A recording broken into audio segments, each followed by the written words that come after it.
How to change how long iPhone stays on. To get started, go ahead and open up the Settings application on your phone. Once you're here, scroll down and tap on Display and Brightness.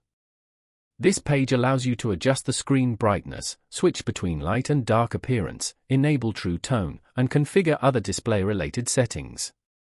Here, scroll down and tap on Auto Lock. From here, you can choose the auto lock timing for your lock screen. Select Never. This means your screen will not auto-lock until you lock it yourself. Note that this setting might use more energy than usual. This way, you get more control over your experience with the device and how you use it. Following these steps, you can easily change how long your iPhone stays on. Thank you for watching. Please leave a like if this tutorial helped you, or leave a comment below if you have any questions related to the video.